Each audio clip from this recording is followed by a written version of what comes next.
A ver, la historia de la conquista y la colonización de América es una que todos conocemos, más o menos, ¿verdad? Pero lo que pasa es que en ese gran relato a menudo se pasa por alto el papel, que fue monumental, de un pequeño archipiélago atlántico. Hablamos de unas islas que no fueron solo una simple escala, para nada. Fueron el verdadero laboratorio, el auténtico trampolín hacia el nuevo mundo. Venga, vamos a meternos en faena con una pregunta que va a desafiar un poco lo que muchos aprendimos en el colegio. Siempre está el debate, ¿no?, sobre la nacionalidad de Colón, que es italiano, que si no. Pero, ¿y si la pregunta de verdad importante no fuera dónde nació, sino desde dónde operó? Ahí cambia la cosa. Pues aquí, justo aquí, está la clave de todo. Hay un documento de un tal Juan Núñez de la Peña, un cronista del siglo XVII, que dice algo que es mucho más que si era vasallo de los reyes católicos o no. Dice textualmente que estuvo avecindado en La Gomera. ¿Y esto qué significa?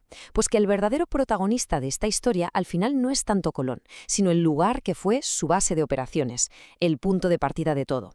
Exacto, las Islas Canarias. Bueno, y para entender bien esta historia tan increíble, vamos a hacer un recorrido en 6 etapas. Primero, la conexión con Colón, claro. Luego, veremos cómo fueron un puente al Nuevo Mundo. Después, algo fascinante, el tributo de sangre. De ahí pasaremos a su papel en las independencias, la gran emigración del 19 y, para terminar, su legado, que llega hasta hoy. Empecemos por el principio, como tiene que ser, hay que ponerse en situación. Cuando Colón llega a América, resulta que Tenerife y La Palma todavía no estaban del todo conquistadas por la corona de Castilla. Y claro, esto pone a Canarias en una posición, en una posición absolutamente única. De la noche a la mañana, Canarias se convirtió, de facto, en el primer territorio de las Indias.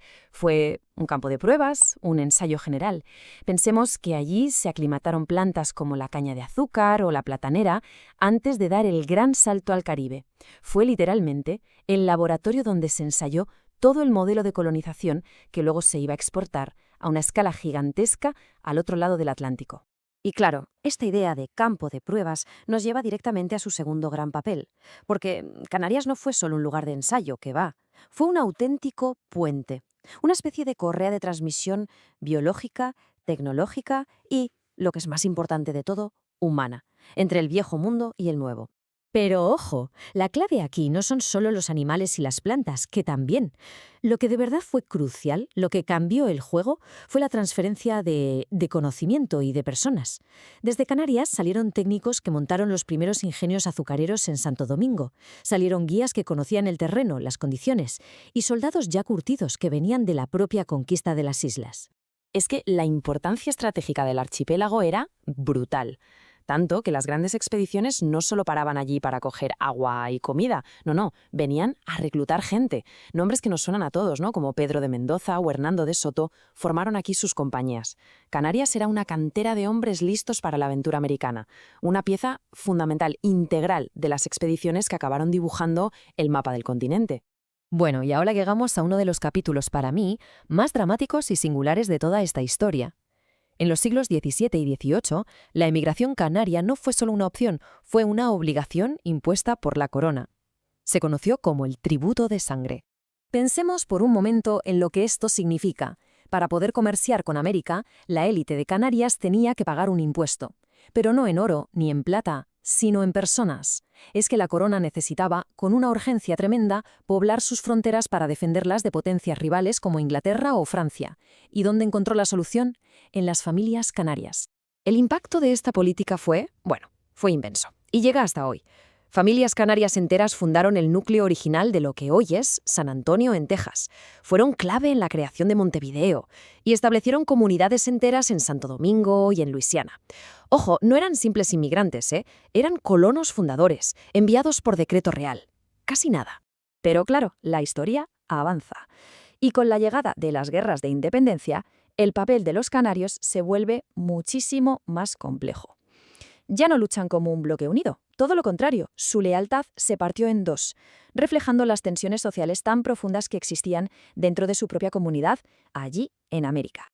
El caso de Venezuela es el ejemplo perfecto para entender esto. Por un lado, estaba la élite de origen canario, los mantuanos, la aristocracia local. Ellos apoyaron la independencia para poder controlar su propia economía, claro. Pero por otro lado, los inmigrantes canarios más pobres, los recién llegados, veían la República como el gobierno de sus opresores. ¿Y qué hicieron? Pues se unieron a las filas del rey. se convirtió en una auténtica y brutal guerra social. Y fijaos qué revelador, que incluso en mitad de la batalla, en el fragor de la lucha, líderes como Simón Bolívar distinguían a los canarios. No los veían como europeos, ni como peninsulares. Los consideraban criollos, americanos. Esta distinción es importantísima, porque demuestra hasta qué punto estaban ya integrados. Se les veía como una parte fundamental del Nuevo Mundo.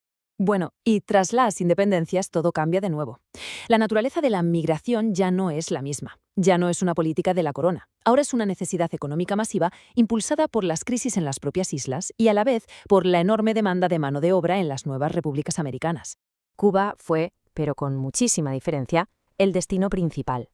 Es que se llevó a más del 80% de los emigrantes. Hablamos de decenas de miles de canarios que cruzaron el Atlántico para trabajar en las plantaciones de azúcar y de tabaco. Un flujo de gente que transformó por completo la demografía y la economía de la isla. Y aunque Cuba fue el gran gigante, el impacto en países más pequeños fue, si cabe, más profundo. Pensemos en Uruguay. En solo una década llegaron más de 8.000 canarios. Se convirtieron literalmente en la columna vertebral de la agricultura del país. Hasta tal punto que hoy, a la gente del campo del sur de Uruguay se la sigue llamando, así sin más, los canarios. Pero claro, la vida de estos emigrantes era durísima, y a menudo seguía un ciclo casi predecible. Llegaban ya endeudados por el pasaje, lo que los ataba a la plantación.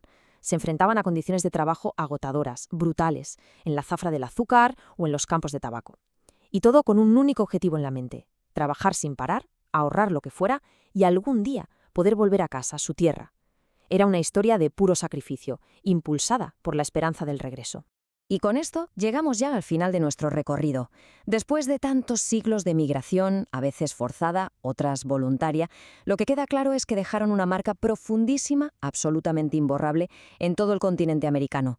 Y es que su legado está vivo hoy mismo. Lo vemos en los nombres de las ciudades que fundaron, lo vemos en los cultivos que llevaron y que perfeccionaron. Está en identidades culturales enteras como la del jíbaro en Puerto Rico. Lo oímos, literalmente, en el español antiguo que todavía se habla en algunas comunidades de Luisiana. La huella canalia es, sin duda, una parte fundamental y muchas veces desconocida de la identidad de las Américas. Así que la próxima vez que pensemos en la historia de América, quizás haya que mirar un poco más al este, a ese archipiélago que sirvió de ensayo, de puente y de cantera. La pregunta final, en realidad, no es si influyeron o no. La pregunta es, ¿hasta qué punto la América que conocemos hoy es, en su raíz, un poco canaria?